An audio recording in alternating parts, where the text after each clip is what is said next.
नमस्कार. पृथ्वी अकॅडमीमध्ये तुम्हा सगळ्यांचं स्वागत आहे. राज्यसेवा मुख्य परीक्षा 2021 4 डिसेंबर 2021 ला होऊ घातलेली आपली जी राज्यसेवा मुख्य परीक्षा आहे तिची स्ट्रॅटेजी याच्याविषयी अगदी पिन पॉइंटेड काही गोष्टी डिस्कस करण्याचा आपण प्रयत्न करणार आहोत. राज्यसेवा मुख्य परीक्षा भरपूर आपण वाट बघितल्यानंतर आता होणार आहे. शेड्यूल सगळं व्यवस्थित झालेलं आहे. स्ट्रॅटेजी असं जेव्हा मी म्हणतोय तेव्हा या स्ट्रॅटेजीमध्ये सगळ्यात महत्त्वाचा पहिला मुद्दा लक्षात घ्यायचा आहे की इथे माझी मुख्य परीक्षा आहे, हा माझा माइलस्टोन आहे. 4 डिसेंबर अशी ही तारीख आहे, पण ही तारीख नोशनल आपण म्हणूया मुख्य परीक्षा. तर या मुख्य परीक्षेपर्यंत जाण्याचा जो रस्ता आहे हा रस्ता, आणि आत्ता या रस्त्यावर मी जिथे उभा आहे तो हा बिंदू, म्हणजेच या एक्स बिंदू पासून मला या रस्त्याने जायचं आहे. तर हा जो रस्ता आहे या रस्त्यावरचे माझे जे काही टप्पे असणार आहेत, हे टप्पे कोणते, कसे, आणि प्रत्येक टप्प्याचं एक्झिक्युशन मी कसं करायला हवं, थोडक्यात आपण एक 15 ते 20 मिनिटांमध्ये ही स्ट्रॅटेजी समजून घ्यायचा प्रयत्न करणार आहोत. तर मी आत्ता इथे आहे, एक्स या बिंदूच्या ठिकाणी आहे. त्यामुळं या टप्प्यांचा जो काही विचार आहे त्यात सुरुवातच मुळात होते की मी कुठे आहे, वेअर एम आय.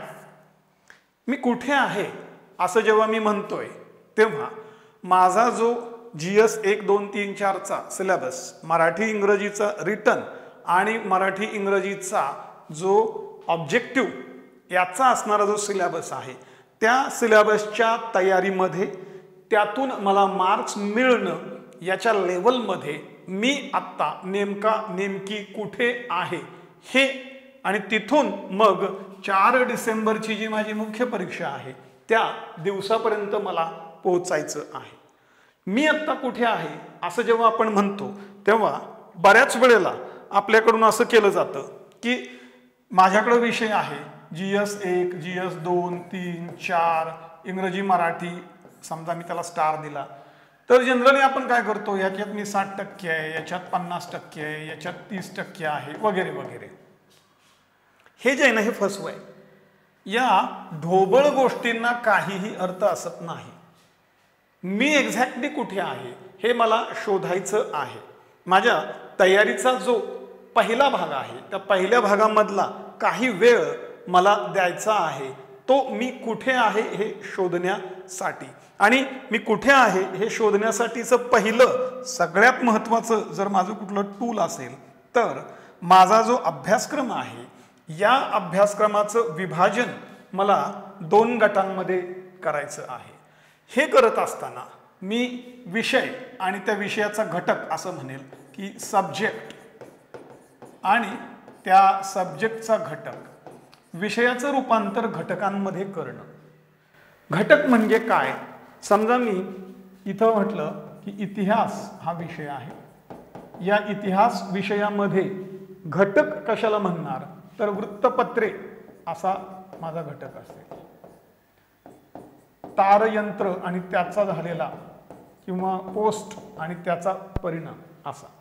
आपल्याला एक मोठा टॉपिक आहे बघा, त्याचं नाव आहे समाज सुधारक. समाज सुधारक याला मी घटक म्हणू शकत नाही, तर त्यातली एक व्यक्ती जर मी घेतली तर त्याला मी समाज सुधारक म्हणू शकतो.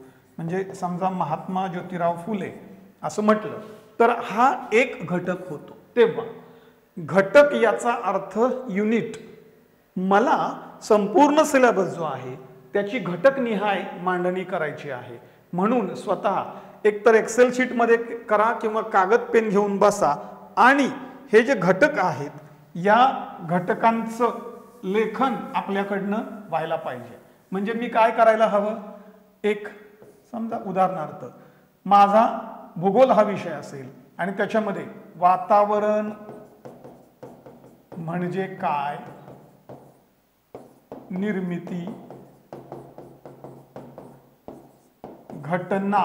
आता मी जेव्हा घटना म्हणतो त्याच्यात उपघटक आहेत, त्यानंतर रचना. तर माझा एक वातावरण नावाचा जो एक टॉपिक आहे त्याचे हे घटक आहेत. अशा पद्धतीनं मला हे मांडता यायला पाहिजे. किंवा मी HRHRDचा जर विचार करत असेल तर समजा त्याच्यामधलं NCERT हा एक घटक असू शकतो. माझ्यासाठी NCERT हा महत्वाचा घटक असू शकतो. स्किल डेव्हलपमेंट या अनुषंगाने काम करणाऱ्या काही संस्था असतील, त्यातली एक संस्था हा माझ्यासाठीचा एक घटक असू शकतो. मी अर्थव्यवस्था या घटकाचा जर विचार करत असेल तर समजा महागाई हा घटक आला एक. आता बघा, गरिबी असं म्हणलं तर हा मोठा घटक झाला आणि मग गरिबीच्या याच्यामध्ये त्यातला एक घटक होऊ शकतो वेगवेगळ्या व्याख्या, हा एक घटक. दुसरा गरिबीची कारणे. तिसरा गरिबी तिचं मोजमाप कसं करायचं त्याविषयीची वेगवेगळी मॉडेल. चौथा असू शकतो गरिबीचे परिणाम. आणि याच्यातला पाचवा असू शकतो गरिबीवरच्या वेगवेगळ्या योजना. पण याच्यामध्ये उपघटक योजना नावाने आपण स्वतंत्रपणे करू शकतो. आता हे एक ढोबळमानाने मी तुम्हाला सांगतोय, जसा विषय असेल त्या पद्धतीनं तुम्हाला ही मांडणी करायची आहे. आणि हे स्वतः करायचं आहे, रेडीमेड कुठं शोधायला जाऊ नका. कारण माझ्या सिलेबसमध्ये काय कुठं कसं आहे याच्या खाचाखोचा जर मला माहिती नसतील तर मला तो टॉपिक त्याच्यामध्ये मी कुठं आहे हे समजू शकणार नाहीये. तेव्हा हा जो एक घटक आपण घेतोय त्या एका घटकातून आपल्याला पुढे जायचं आहे. एकदा हे टेबल माझं तयार झालं की या टेबलची मला मांडणी करायची आहे. मला हे टेबल मांडणी करायची आहे. समजा असं एक टेबल तयार झालं, याच्यामध्ये घटक आणि मला पुढं त्यांना दोन नावं द्यायची आहेत. त्या दोन नावांमधलं पहिलं नाव आहे इन आणि त्याच्यामधलं दुसरं नाव आहे आउट. इन आउट हा गेम मला करायचा आहे. काय आहे इन आउट? मी समजा त्याचं नाव लिहिलं असेल अ ब क. आता मी काही ती नावं इथं घेत बसत नाही. माझ्या दृष्टिकोनातून मला तो अभ्यासायचा असेल तर माझी इन मध्ये त्याच्यात टिक झालेली असायला पाहिजे. म्हणजे मी इन मध्ये टिक करेल. समजा इथं XXX नावाचा घटक आहे, तो इन मध्ये आहे. पुढचा घटक आहे YYYY आणि मला तो आउट मध्ये ठेवायचा आहे. म्हणजे मी केलेला नाहीये आणि मला करायचा वाटत नाहीये. हे जे आहे ना, याच्यासाठी आधी लिहून घ्या सगळं. आणि हे लिहून घेतल्यानंतर मी तो इन मध्ये की आउट मध्ये, इन मध्ये की आउट मध्ये हे करणं आवश्यक आहे. साधारणपणे 75% घटक हे इन मध्ये असायला पाहिजेत. मी विषय म्हटलेलं नाही तर 75% घटक तुम्ही इन मध्ये ठेवू शकता. आत्ताच्या कालावधीमध्ये 25% घटक तुम्ही आउट मध्ये ठेवू शकता. याच्यामध्ये रिस्क जरूर आहे, पण या 75% फोकस करण्यासाठी मला 25% आउट मध्ये ठेवणं गरजेचं आहे. मी 100% इन मध्ये घेतलं तर अतिउत्तम आहे. हे कुणाला जमणार आहे? ज्याने आधीपासून अभ्यास करत आलेला आहे त्याच्यासाठी. त्यामुळं इन आणि आउट हे पहिल्या लेवलवर माझ्याकडनं व्हायलाच पाहिजे. इन आणि आउट हे एकदा का माझ्याकडनं झालं की मग मला दुसरं काम करायचं आहे. आणि ते काम आहे जे घटक मी इन मध्ये लिहिलेले आहेत त्यांच्यासाठी. म्हणजे पुन्हा हे माझं आता इनचं टेबल असेल. आता इथं मी इन हे जे घटक आहेत याच्यामध्ये आणि या इनच्या टेबलमध्ये मला दोन भाग घ्यायचे आहेत. D and D. हे डू नॉट डिस्टर्ब नाहीये. डी म्हणजे डन आणि एनडी म्हणजे नॉट डन. जेव्हा मी डन असं म्हणतोय तेव्हा त्या डन मध्ये कशा कशाचा समावेश केला जातो. डन मध्ये एक मी त्याचं वाचन झालेलं आहे, मला तो समजला आहे, माझ्या त्याच्यावर नोट्स आहेत आणि मी त्याच्यावर टेस्ट देऊ शकतो. टेस्ट देऊ शकतो. याला डन या कॅटेगरीमध्ये मोडायचं आहे. याच्यापैकी नुसतंच वाचन झालंय आणि उरलेलं काही नाहीये तर तो एनडी मध्ये येईल. मला वाचन झालंय समजलाय पण नोट्स नाहीये तर तो एनडी मध्ये येईल. आता बघा, डन आणि नॉट डन हे काम जर मी केलं असेल तरच इथून पुढची स्ट्रॅटेजी मला चोखपणे पार पाडता येऊ शकते. इथून पुढची स्ट्रॅटेजी म्हणजे पहिल्या लेवलवर मी काय केलं, मी कुठे आहे तिथं शोधण्यासाठी इन आणि आउट ठरवलं आणि आता मला डन आणि नॉट डन. डनचे मी क्रायटेरिया सांगितलेले आहेत. वाचून झाला पाहिजे, समजला पाहिजे, नोट्स पाहिजे, टेस्ट देऊ शको अशा पद्धतीनं काही जणांनी एखाद्या वेळेस दिलेली पण असू शकते, त्याला डन म्हणायचं. हे घटकनिहाय करायचं आहे, विषयनिहाय करायचं नाहीये. आता मला जो पुढे अभ्यास करायचा आहे त्या पुढच्या टप्प्याकडे मी वळतोय आणि हा जो पुढचा टप्पा आहे तो पुढचा टप्पा मला एका फॉर्म्युल्याकडे घेऊन जातोय आणि तो जो फॉर्म्युला आहे त्या फॉर्म्युल्याला मी नाव दिलेलं आहे 3:2:1 फॉर्म्युला. 3:2:1 म्हणजे मी इन आणि आउट हे करून झालंय माझं, DND हे माझं करून झालंय. या दोन गोष्टी करण्यासाठी 2 ते 3 दिवसात माझ्याकडनं हे काम व्हायला पाहिजे. मॅक्स 2 ते 3 दिवसात हे काम व्हायला पाहिजे. आणि मग आता माझ्याकडचा जो पुढचा वेळ आहे त्याला मी 3:2:1 असा फॉर्म्युला लावणार आहे. याच्यामध्ये 4 डिसेंबरच्या आधीचे 4 डेज सोडून द्यायचे आहेत. म्हणजेच 30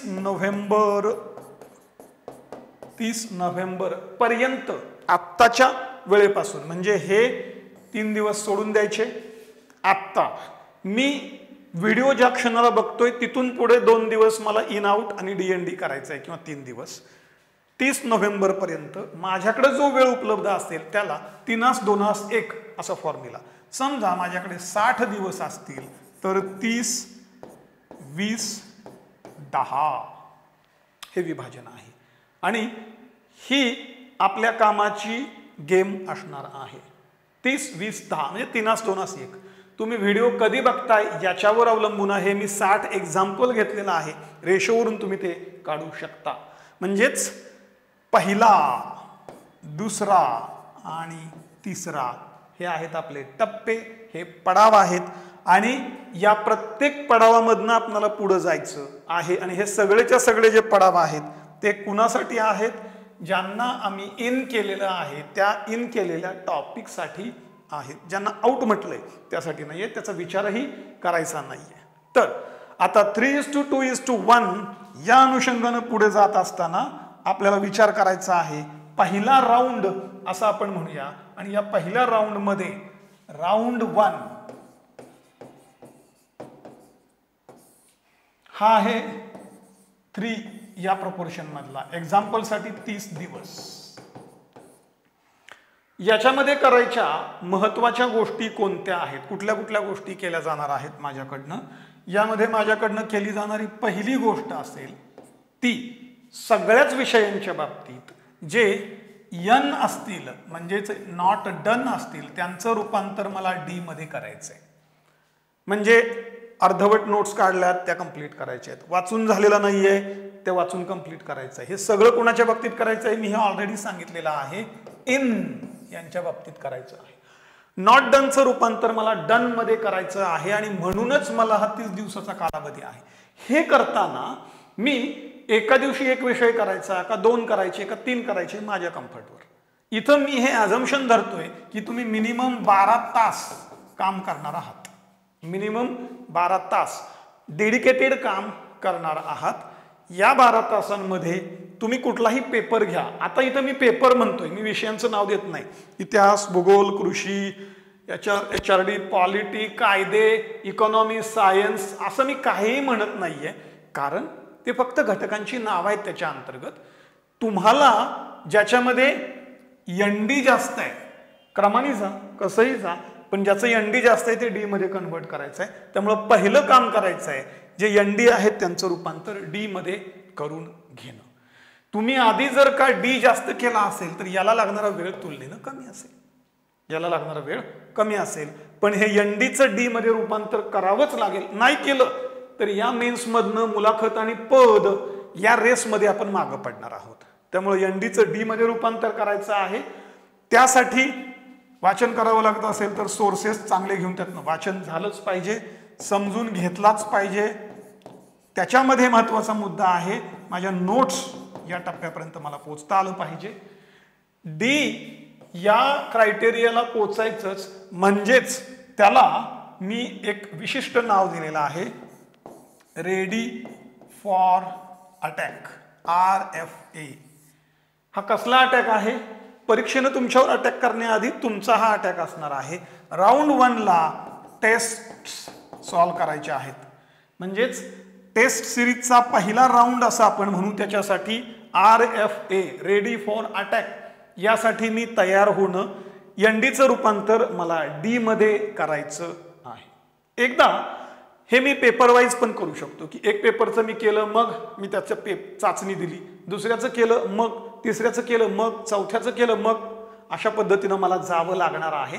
पण एनडीचं डी मध्ये रूपांतर करून मला ह्या 30 दिवसांमध्येच म्हणजे 3 या प्रपोर्शनमध्ये पहिला चाचणीचा पण राऊंड करायचा आहे.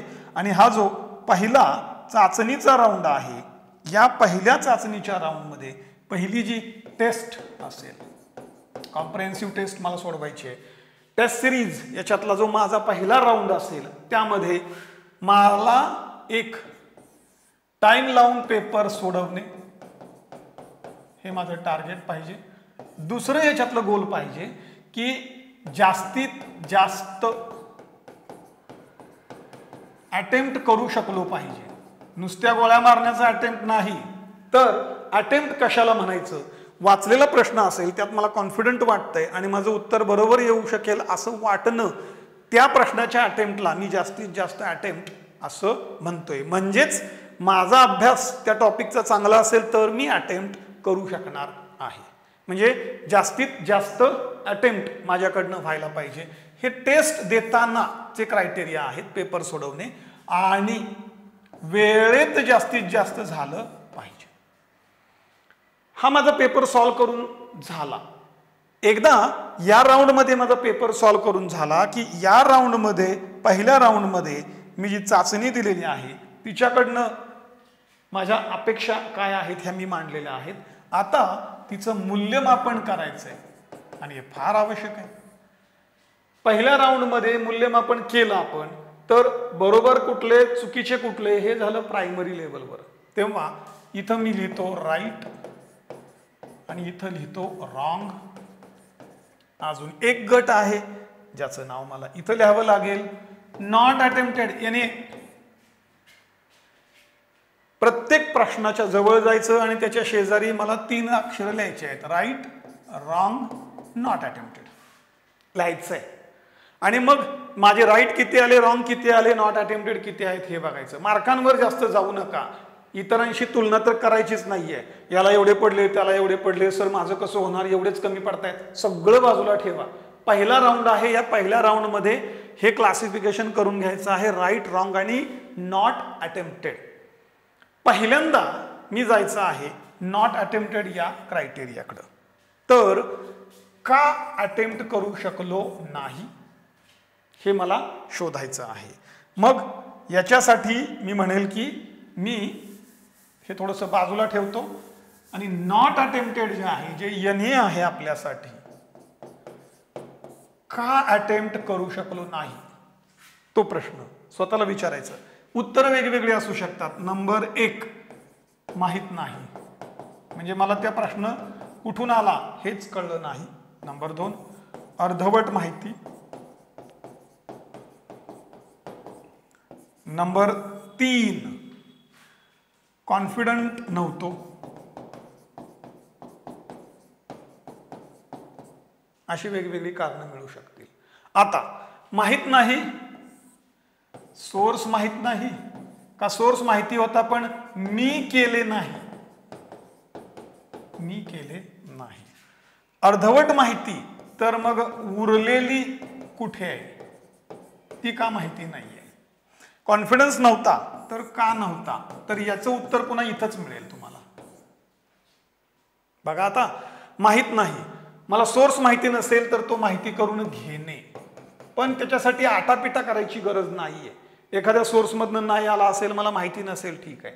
सोर्स माहिती आहे पण मी केलं नाही, तर हा त्याच्यावरचा उपाय आहे. काय त्याच्यावरचा मी उपाय म्हणेल? करणे. हे फार इम्पॉर्टंट आहे. इव्हॅल्युएशन नुसतंच नाहीये, तर तो जो मायक्रो घटक आहे त्या प्रश्नावरनं मला कळतं की मी हे करायला पाहिजे. हे मी करणे हे माझ्यासाठी फार आवश्यक आहे. उरलेली कुठं आहे शोधायची आणि हे करून घ्यायचं. आणि कॉन्फिडन्स जर वाढवायचा असेल तर त्यासाठी हा अभ्यास माझ्याकडनं व्हायला पाहिजे. म्हणजे मी का अटेम्प्ट केला नाही याची मला उत्तर मिळाली पाहिजेत आणि त्याच्यावरचे उपाय आणि त्या उपायांची अंमलबजावणी मला त्या टॉपिकची क्रमानं करायची आहे. आणि हे सगळं त्या एक फर्स्ट राऊंडमध्ये करायचं आहे, जो माझा 3 या प्रपोर्शनचा आहे. म्हणजे तर 30 दिवस जर 60 असं म्हटलं त्या अनुषंगानं मी बोलतोय. सगळ्यात महत्वाचा टप्पा आहे ज्याला खूप आपणाला डीपमध्ये जाऊन काम करावं लागणार आहे. दुसरा जो माझ्याकडे होता आणि तो म्हणजे माझे राईट आले, राईट, आणि दुसरा म्हटलं होतं मी रॉंग आले. तर आता रॉंगकडे वळायचं आहे. का रॉंग आले याची कारण मला मिळू शकतात. रॉंग आलं, नंबर 1 रॉंग आलं कारण मला अर्धे माहित होते. दुसरा, माझा अंदाज चुकला. तिसरा, माहित नव्हतं पण मी असाच तुक्का मारला होता. तुक्का मारला होता. आणि नंबर 4, सर सगळं बरोबर होतं पण ऐन वेळेला 1 ऐवजी मी 3 वर मार्किंग केलं. याला म्हणतात सिली मिस्टेक. सिली नाहीच, मूर्खपणा. म्हणजे करायचं होतं 1 वर आणि मार्किंग केलं 3 वर. म्हणजे सगळं केलंय बरं का, आणि तह करताना आम्ही हरलोय. आता हे जे वेगवेगळी मी नावं दिलेली आहेत याच्यामध्ये अर्धे माहीत होते, मग अर्धे काय माहीत नाही हे शोधायचं आणि तो उपाय करायचा. अंदाज चुकला म्हणजे काय? ढोबळ नाही जायचं, मला अजिबातच माहित नव्हतं असं होतं का काय आणि मी अंदाज लावला. हा फार मोठा धोका होऊ शकतो. म्हणजे अंदाजामध्ये अर्धा होता अंदाज, कितपत होता? त्यातला 1 वाक्य कळत होतं, वाक्यातला अर्ध वाक्य कळत होतं, 1च पर्याय माहिती होता, 1.5च पर्याय माहिती होता, 2च माहिती होते. आणि का हे मला शोधता आलं पाहिजे. मग उपाय काय हेही शोधायचं आहे. तुक्का मारला होता हे म्हणजे काय माहितीये का? असं म्हणतात की माणूस रस्त्याने जाताना दगडाला ठेच कळतो, पण आम्ही काय करतो, दगडाला ठेच कळत नाही, दगडाला सांगतो तू ये आणि माझ्या पायावर आपट. म्हणजे स्वतःचा पाय पुढे न्यायचा, दगडावर आपटायचाच आणि दगडालाही सांगायचं तू ही आपट. हे तुक्का मारणं काहीच माहीत नसताना, काहीच माहीत नसताना अत्यंत रिस्की आहे. याला मात्र जागसूत राहणे, सिली मिस्टेकला शेवटचा जो पर्याय आहे ना, याला जागरूक राहणे फार आवश्यक आहे. आता जे माझे राईट आलेले आहेत, माझे जे बरोबर आलेले आहेत, त्या बरोबर आलेल्यांच्या बाबतीत सुद्धा मला मूल्यमापन करायचं आहे. बघा का बरोबर आले? पूर्ण येत होते, अर्धे येत होते, अंदाज बरोबर आला, आणि काय तुक्का लागला. 1, 2, 3 कारण. याच्यात आम्ही कारण नंबर 1 मध्ये असू तरच आम्ही सिकंदर आहे, आम्ही इथंच असायला पाहिजे. अर्धे येत होते, अंदाज बरोबर आला. दरवेळी येईलच याची गॅरंटी नाही, त्यामुळे जे अर्ध येत नव्हते ते शोधायचं आणि ते क्लिअर करून घ्यायचं. तुक्का लागला ना, हे तुमचं कोणी काही करू शकत नाही. हे अशा पद्धतीचे आयटम करत राहिला तर स्वतःची फसवणूक आहे. तुक्का लागला ज्याला म्हणतो आपण ते. त्यामुळं याच्यात आहे याचा अर्थ हा नॉट अटेम्प्टेड या प्रकारातलाच होता. म्हणजेच माझे काय अटेम्प्ट केले नाही याची कारण आणि उपाय मी अटेम्प्ट केले, त्यामध्ये राईट आणि रॉंग, रॉंग आले त्याचे उपाय आणि राईट आले त्याचीच कारण शोधायची. म्हणजे मी आत्ता कुठे आहे हे मला प्रत्येक टप्प्यावर शोधता येतं. आणि हे जे कन्सॉलिडेशन करायचं आहे हे ह्या 3 मध्येच करायचं आहे. म्हणजे राऊंड 1 मध्येच ते कन्सॉलिडेशन करून घ्यायचं आहे मित्रांनो. राऊंड 1 मध्येच कन्सॉलिडेशन करून घ्यायचं आहे. नंतर आपला चालू होतोय तो राऊंड दुसरा. आणि जो दुसरा राऊंड आहे, दुसऱ्या राऊंडच्या वेळेला काय करायचं आहे, उजळणी. म्हणजे आता माझ्या सगळ्या नोट्स तयार आहेत असं मला वाटतंय. त्यानंतर टेस्ट 2 म्हणजे प्रत्येक पेपरची दुसरी चाचणी जी असेल ती आता मी सॉल्व्ह करायची आहे. तिचं पुन्हा मूल्यमापन करायचं आहे. तिचं पुन्हा मूल्यमापन करायचं आहे. तर आता उजळणी तर आपल्याकडनं करून झालेली आहे. टेस्ट 2, या टेस्ट 2 कडून आपल्या अपेक्षा काय असायला पाहिजेत. टेस्ट 2 मध्ये मगाशी जे होतं त्याच्यामध्ये काय व्हायला पाहिजे, NA ची संख्या कमी व्हायला पाहिजे आणि अटेम्प्टेडची संख्या वाढायला पाहिजे. नंबर 2, राईटची संख्या वाढायला पाहिजे आणि रॉंगची संख्या कमी व्हायला पाहिजे. आणि माझा पेपर वेळेत पूर्ण व्हायला पाहिजे. वेळेत पूर्ण व्हायला पाहिजे. म्हणजेच नॉट अटेम्प्टेडचं प्रमाण कमी कमी, अटेम्प्टेडचं वाढलं पाहिजे, राईटचं प्रमाण वाढलं पाहिजे, रॉंगचं कमी झालं पाहिजे आणि तुक्के मारणं जे आहे ते माझ्याकडनं कमी व्हायला पाहिजे. नंतर जे आपण इथं मूल्यमापन करू ते मूल्यमापन पहिल्या राऊंड सारखंच असेल मित्रांनो. म्हणजेच जे माझ्याकडनं अटेम्प्ट नाही झाले त्याला पुन्हा क्रायटेरिया अटेम्प्ट होऊ शकले पाहिजेत. रॉंग त्याला, राईट त्याला आणि कन्सॉलिडेशन. कन्सॉलिडेशन अशा पद्धतीने मला दुसरा राऊंड संपवायचा आहे. आणि मग माझा येतो थर्ड राऊंड. 3:2:1 मधला हा 1 म्हणजे हा 10 दिवसाचाच आहे. पहिला 30 दिवसाचा, दुसरा 20 दिवसाचा संपला. आता हा 10 दिवसाचा राऊंड आहे. याच्यामध्ये पुन्हा उजळणी, टेस्ट, तिसरा राऊंड चाचण्यांचा देणे, आपणाला जे जे करायचं होतं ते, त्याचं मूल्यमापन आणि कन्सॉलिडेशन. इथं पुन्हा तेच क्रायटेरिया असतील की माझे जास्तीत जास्त अटेम्प्ट होतील, जास्तीत जास्त बरोबर येतील, कमीत कमी मला तुक्के मारावे लागणार असतील. हा परफेक्शनकडे नेणारा असेल. म्हणजेच रेडी फॉर अटॅक असं मी जेव्हा म्हणतो तेव्हा त्याची माझी ताकद अशी. आणि मग इथं जर का बुल्स आय असेल तर मी त्याला हिट करणार. तिसऱ्या राऊंडमध्ये मी बुल्स आयला हिट करण्याच्या लेवलपर्यंत पोहोचलेलो असायला पाहिजे. तिन्ही राऊंडमध्ये ह्या चाचण्या सोडवत असताना मला तुम्हाला एक गोष्ट सांगायची आहे. प्रत्येक पेपर झाला, त्याचं मूल्यमापन केलं, पण प्रत्येक पेपरमध्ये जे 4 पर्याय आहेत, पर्याय, या पर्यायांकडे पण वळा आणि बघा की ते पर्याय मला माहीत आहेत का. कारण पर्यायातून प्रश्न निर्माण होतात. पर्यायातून प्रश्न तयार होतात. तेव्हा त्या पर्यायाबद्दल मला माहिती आहे का हे माझ्याकडनं माहिती असलं पाहिजे. आणि दुसरा, टेस्टमध्ये, टेस्ट सिरीजमध्ये जी चर्चा होते, डिस्कशन होतं, या डिस्कशन मधून काही प्रश्न तयार होतात का.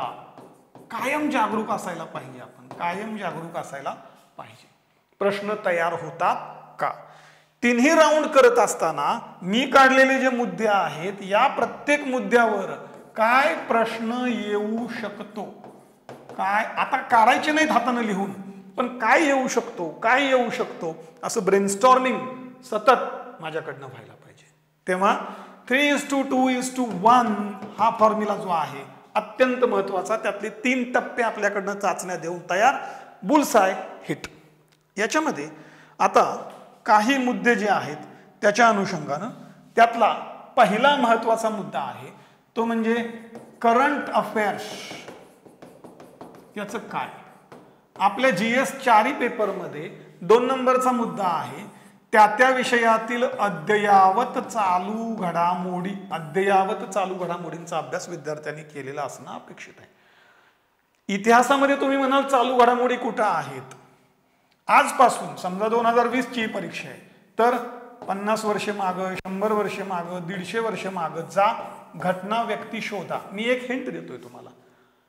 या माध्यमातून तुम्ही ते शोधू शकता. बाकी भूगोल असेल, भूगोलातला पर्यावरणाचा भाग आहे, किंवा कृषी असेल, इकॉनॉमी पॉलिटीमध्ये तर करंट खूप आहे. हे करंट माझ्यासाठी कधीपासूनचं मी केलेलं पाहिजे, तर माझं स्वतःचं मत आहे लास्ट मेन्स पासून. त्यामुळं सप्टेंबर 2019 पासून पुढचं सगळं करंट मला माहित पाहिजे. सप्टेंबर 2019 पासूनचं करंट ते ऑक्टोबर 2021 इथपर्यंत माझ्याकडनं ते व्हायला पाहिजे. त्या करंटमध्ये आपला जो सिलेबस आहे त्याला अनुषंगाने, म्हणजे आपलं परिक्रमा तुम्ही वापरताय, तर मला स्वतःला कळायला पाहिजे की हा परिक्रमातला घटक आहे, हा पर्यावरणाला, आपण पर्यावरणाचा घटक देतोयच तिथं, आपण राजकीय दिलेला असतोय, आर्थिक दिलेला असतोय, सामाजिक दिलेला असतोय, HR ला कुठला, HRD ला कुठला, पॉलिटीला कुठला घटक दिलेला आहेत ऑलरेडी. फक्त लिंक करून घ्या आणि तिथं त्या अनुषंगाने प्रश्न आपल्याला विचारला जाऊ शकतो. आणखी एक, काही योजनांच्या बाबतीत, काही कायद्यांच्या बाबतीत त्यांच्या मुळापासून विचारतात. त्यामुळं कायदा समजा 2008चा असेल तर ते 8च्या तरतुदी विचारू शकतात. त्याला करंट म्हणायचं नाहीये. 8चं करंट कसं काय विचारलं, ते कायद्याच्या अनुषंगानं विचारलेलं आहे. आणि त्याची आत्ता 21ला अमेंडमेंट असेल, 20ला अमेंडमेंट असेल, 17ला अमेंडमेंट असेल, ती आपल्याला विचारली जाऊ शकते. म्हणजेच करंट ढोबळमानाने म्हणायचं तर लास्ट मेन पासून आपल्याला करणं अत्यावश्यकच आहे, कारण त्यानंतर मेन्स झालेली नाही. मधला गॅप गेलेला आहे, कोविडमुळे गेलाय, पण आयोगासाठी तो महत्वाचा नाही. आयोगाच्या दृष्टीनं तो सिलेबस व्हॅलिड आहे, म्हणून तेवढ्या करंटचा आपल्याकडनं अभ्यास व्हायला पाहिजे. दुसरा एक महत्वाचा भाग आहे आणि तो म्हणजे इंग्रजी आणि मराठी याच्या बाबतीतलं लेखन. मित्रांनो, एक मुद्दा लक्षात घ्या, लेखनामध्ये मार्क्स कमी पडले म्हणून आपण यादीतून बाहेर गेलो अशी अनेक उदाहरणं मला दरवर्षी भेटतात. म्हणून या लेखनाचा सराव आपल्याकडनं व्हायला पाहिजे. याला एकच भाग आहे, सराव. मूल्यमापन तुमचं नाही झालं तरी चालेल जास्त, पण सराव करा. निबंधाचा विशेषतः तुमच्याकडनं सराव व्हायलाच पाहिजे, भाषांतराचा सराव व्हायलाच पाहिजे, आणि सारांश लिहिणं आहे त्याचा सराव तुमच्याकडनं. सिलेबस तर आहेच, पण याचा सराव तुम्ही करत राहायला पाहिजे. हे तुमच्या स्वतःच्या, तुम्ही कुठं आहात यावर अवलंबून आहे. म्हणजे मी अजिबातच निबंध लिहिले नाहीत, एक 7-8 निबंधांचा सराव करा. मी लिहिलेत आधी 5-6, तर प्रत्येक राऊंडमध्ये 2-2 अशा पद्धतीनं सराव करा. आणि यासाठी काय करायचं, आयोगाचे जुने पेपर घ्या आणि जुने पेपर सोडवा. आयोगाचे जे जुने पेपर आहेत, टाइम लावा. 3 तासामध्ये माझा मराठीचा पेपर, 3 तासामध्ये माझा इंग्रजीचा पेपर, असं माझं डिव्हिजन असेल. आणि त्याच्यामध्ये लेखनाचा जो टाइम असेल तो लेखनाला द्या. हा जो सराव आहे तो तुमच्याकडनं व्हायला पाहिजे. लेखनाच्या सरावामध्ये काय आहे, वेग, अक्षर म्हणजे वाचता आलं पाहिजे, आणि शुद्ध लेखन मला जमायला पाहिजे. हा सराव माझ्याकडनं व्हायलाच पाहिजे. याच्यानंतरचा एक महत्वाचा मुद्दा आहे आणि तो म्हणजे पाठांतराचं काय. फॅक्च्युअल गोष्टी ज्या आहेत, पाठांतर असं म्हटलं जातं. मित्रांनो, लक्षात घ्या, आपल्या सिलेबसमध्ये नेहमी 2 प्रकारचे टॉपिक असतात की जे समजले, आणि दुसरा प्रकारचा टॉपिक असतो ज्यांना पाठ करावे लागतात. ज्या फॅक्ट पाठ कराव्या लागतात त्या दररोज पाठ करा, दररोज करा. आणि ह्या करायच्या कधी, जेव्हा कंटाळा येतो ना, त्या कंटाळ्याच्या वेळेमध्ये फॅक्ट पाठ करायच्या. आकडेवारी असेल, नावांचा काय असेल भाग, क्रमवारी लक्षात ठेवायची असेल, डावीकडून उजवीकडे, उजवीकडून डावीकडे. पण याला ना तुम्ही आकृत्या, भूगोलचा भाग असेल तर नकाशे, याची मदत घ्या, म्हणजे जेणेकरून तुम्हाला हे पाठांतर व्यवस्थितपणे जमू शकतं. म्हणजेच आपण मगाशी जी सुरुवातीला आकृती काढलेली होती, आता मी पुन्हा त्या आकृतीकडे जातोय. मी इथे उभा आहे, इथे 4 डिसेंबर आहे. याच्यातले आताचे माझे जे टप्पे आहेत त्या टप्प्यांची मला आता ओळख झालेली आहे. मी सुरुवात जिथून केली त्याच्यामध्ये इन आणि आउट हा माझ्यासाठी महत्वाचा भाग होता. दुसरा मला कळणं गरजेचं होतं की मी DNDचं क्लासिफिकेशन केलंय का. शेवटचा जो भाग आहे हा 4 दिवसांचा सोडून द्यायचा आहे, ज्याच्यामध्ये अंतिम मानसिक रिव्हिजन मला करायचे. म्हणजे खरं तर ह्याच्यात काय होत नसतं. मी केलंय हे स्वतःला फक्त सांगायचं असतं. लास्ट 1 2 3 4 आणि पेपरच्या आदले दिवस माझं झालंय. रिलॅक्समध्ये राहायचं आहे, हेल्थ चांगली ठेवून हे काम करायचं आहे. आणि मग याच्यामध्ये आपण 3 2 1, खरं तर मी हे इक्वली करायला नाही पाहिजे,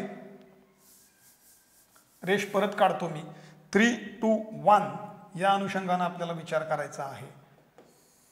म्हणजेच याचे इक्वल भाग असं जर बघितलं आपण तर 3 2 1, म्हणजे एवढ्या भागामध्ये 3, एवढ्या भागामध्ये 2 आणि एवढ्या भागामध्ये 1. आणि हे सगळं करत असताना जे चालू घडामोडींचं म्हटलं, इतर बाबी म्हटल्या, त्या सगळ्या व्हायला पाहिजेत. आणि या सगळ्याचा इथला जो बेस आहे तो म्हणजे स्वतःला रेडी फॉर अटॅक तयार करणं, टेस्ट, तिचं मूल्यमापन करून घेणं. किमान 3 राऊंड आपल्याकडनं व्हायलाच पाहिजेत. किमान तुमची आधी तयारी झाली असेल आणि 4 राऊंड झाले, 5 राऊंड झाले तर अति उत्तम. तेव्हा मित्रांनो, आत्ता जिथे आहात तिथून स्वतःला शोधा, तिथून ही सुरुवात करा. हा व्हिडिओ ज्या क्षणाला बघताय तिथून पहिले 2 दिवस कशासाठी द्यायचे हे मी सांगितलंय. 3 2 1 फॉर्म्युला लावा, त्यामध्ये स्वतःला तयार करा, रेडी करा. रेडी करून फायर, टेस्ट सोडवा, मूल्यमापन करा, कन्सॉलिडेशन करा, पुन्हा दुसऱ्या राऊंडकडे जा, पुन्हा तिसऱ्या राऊंडकडे जा. चालू घडामोडी 2 वर्षाच्या तयारीतच ठेवा. इंग्रजी मराठी लेखन याचा सराव सुरूच ठेवा. आणि एवढं करून पक्की तयारी करून तुम्ही गेलात तर यशाची शक्यता ही 99.99% इथपर्यंत नक्की होईल. या 4 डिसेंबर 2021च्या या मुख्य परीक्षेसाठी माझ्याकडून आणि पृथ्वीकडून तुम्हाला मनापासून शुभेच्छा.